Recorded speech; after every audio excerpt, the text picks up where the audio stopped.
Exercise 1.4 का question number 1 हमें करना है। तो ये क्वेश्चन नंबर 1 क्या कहता है कि without actually performing long division method state whether the following rational number, जो हम रेशनल नंबर भी देखने वाले हैं, वो उनका जो डेसिमल एक्सपेंशन है वो टर्मिनेटिंग होगा या नॉन टर्मिनेटिंग रिपीटिंग होगा। तो जाहिर सी बात है वो सब रेशनल नंबर हैं, क्योंकि रेशनल नंबर के ही जो डेसिमल एक्सपेंशन होते हैं वो टर्मिनेट करते हैं, या तो नॉन टर्मिनेट अगर कर रहे होंगे तो रिपीट कर रहे होंगे। तो हम उनसे पहले हम जो है कुछ थ्योरम की बात कर लें तो आपको ज़्यादा पर्टिकुलर इस चीज़ को समझ में आएगा। वो थ्योरम हम जरूर पहले देख लेते हैं, क्वेश्चन करने से पहले समझ लेते हैं। तो दो थ्योरम की हम लोग बात करेंगे। तो जो पहली थ्योरम है वो क्या कहती है कि मान लो कोई रेशनल नंबर है p बाई क्यू, ठीक है, और जो ये q है अगर इसका मैं प्राइम फैक्टराइजेशन करूं और वो इस फॉर्म में आ जाए 2 की पावर n 5 की पावर n, अगर इस फॉर्म में आ गया ये q, ठीक है, इस q की मैं बात कर रहा हूं जो कि डिनोमिनेटर में है, अगर इसका प्राइम फैक्टराइजेशन करने पे इस फॉर्म में आ गया 2 की किसी पावर और 5 की किसी पावर के फॉर्म में आ गया, तो ये हमारा क्या हो जाएगा, डेसिमल एक्सपेंशन जो है टर्मिनेट कर जाएगा। कैसा होगा, टर्मिनेटिंग डेसिमल एक्सपेंशन होगा।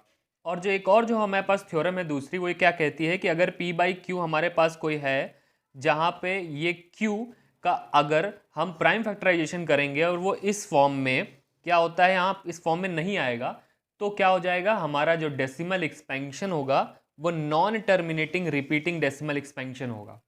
ठीक है, तो अब हमें मतलब क्या करना होगा, अगर हमें कोई भी रेशनल नंबर दिया होगा तो q जो कि डिनोमिनेटर में, हमें उसका प्राइम फैक्टराइजेशन करके चेक करना है और हमें पता चल जाएगा। अगर वो इस फॉर्म में होगा तो टर्मिनेट कर जाएगा, और अगर इस फॉर्म में नहीं आया तो वो नॉन टर्मिनेटिंग रिपीटिंग होगा। तो देखते हैं एक एक करके सारे क्वेश्चंस को। तो जिसका पहला पार्ट है वो क्या है, 13 है या, ठीक है, प्राइम नंबर है। 3125 का जो डेसिमल एक्सपेंशन है, सॉरी जो इसका प्राइम फैक्टराइजेशन है वो यहाँ पे ऑलरेडी मैंने कर दिया है। तो इसको मैं क्या लिख सकता हूँ, 5 की पावर क्या हो जाएगा, 5 हो जाएगा। ठीक है, तो अगर ये इस फॉर्म में आ जाएगा किसी के फॉर्म में, ठीक है, अब देखो इस फॉर्म में कैसे है ये, अब यहाँ पे 5 की कोई भी पावर n होनी चाहिए, मतलब यहाँ पे 5 है, और 2 की पावर यहाँ पर अगर हम 0 कर दें तो फॉर्म तो यही बन गया। जब फॉर्म ये बन गया तो ये थ्योरम क्या कहती है कि अगर ये फॉर्म बन जाएगा तो कैसा होगा, टर्मिनेटिंग, और अगर इस फॉर्म का नहीं आया तो क्या होगा, नॉन टर्मिनेटिंग रिपीटिंग हो जाएगा। ठीक है, तो ये कैसा आया हमारा, टर्मिनेटिंग हो गया। ठीक है, ये टर्मिनेट हो गया। अब इसको देखते हैं, 17 एक प्राइम नंबर है, इसको मैं लिख सकता हूँ 2 की पावर 3। अगेन ये इस फॉर्म में बन गया है, इस फॉर्म में बन गया है, तो ये कैसा होगा, टर्मिनेटिंग।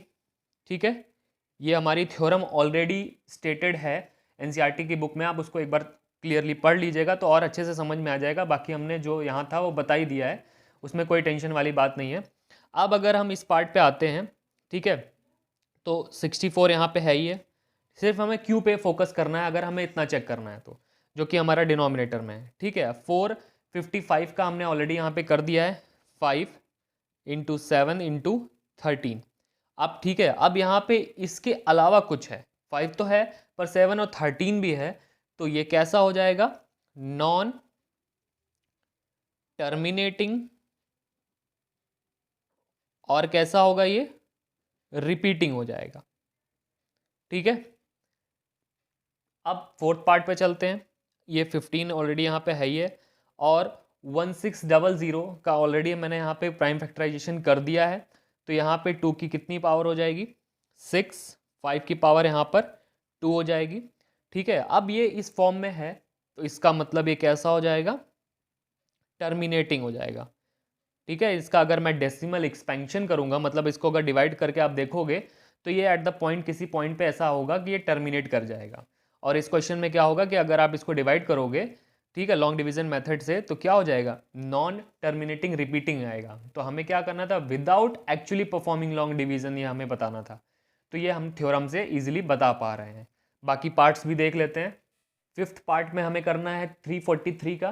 ठीक है, ऑलरेडी मैंने एक्सपेंशन कर दिया है, यहाँ पे प्राइम फैक्टराइजेशन कर दिया है 29, और ये हो जाएगा 7 दी पावर 3। ठीक है, ये अभी भी किस फॉर्म में नहीं है, 2 की पावर n 5 की पावर n की फॉर्म में नहीं है, तो ये कैसा आएगा, नॉन टर्मिनेटिंग और रिपीटिंग। ठीक है, अब इस पार्ट पे आते हैं।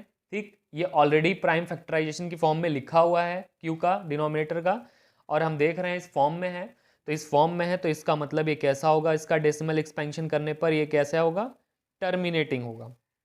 ठीक है, ये भी ऑलरेडी डन है। ठीक है, 2 में भी है, 5 भी है, पर ये 7 एक्स्ट्रा आ गया जिसकी वजह से हम नहीं बोल पाएंगे कि ये टर्मिनेटिंग है, तो हमको क्या कहना पड़ेगा कि ये है नॉन टर्मिनेटिंग रिपीटिंग हो जाएगा। ठीक है, अब इस पे आते हैं। ठीक है, ये हमने कर दिया। अब यहाँ पे देखो 3 कैंसिल हो जा रहा है। ठीक है, तो ये 2/5 हो गया, अगेन इस फॉर्म में है। ठीक है, अगर यहाँ पे अगर 2 आप ऐड कर देते हो तो देख रहे हो कि इस फॉर्म में है ये, तो इसका मतलब ये भी कैसा होगा, ये होगा आपका टर्मिनेटिंग। ठीक है, इसका डेसिमल एक्सपेंशन टर्मिनेटिंग होगा। अगर इस पार्ट पे आते हैं, ठीक है, तो 50 का अगर हमें करना है तो क्या हो जाएगा, 2 की पावर 1, 5 की पावर 2 और 36, तो ये भी अगेन हमारा कैसा है, टर्मिनेटिंग है। ठीक है, अब इस पार्ट पे आते हैं हम लोग। 210 का ऑलरेडी हमने कर दिया है यहाँ पे, 2, 3, 5 इंटू 7। 2 और 5 ऑलरेडी है, पर क्योंकि 3 और 7 एक्स्ट्रा है जिसकी वजह से क्या हो जाएगा, टर्मिनेट नहीं करेगा, ये थ्योरम फॉलो अप नहीं होगा यहाँ पर, इसीलिए इसका जो डेसिमल एक्सपेंशन है वो क्या होगा, नॉन टर्मिनेटिंग होगा। ठीक, और रिपीट करेगा। ठीक है, इसी के साथ क्वेश्चन नंबर 1 कंप्लीट होता है।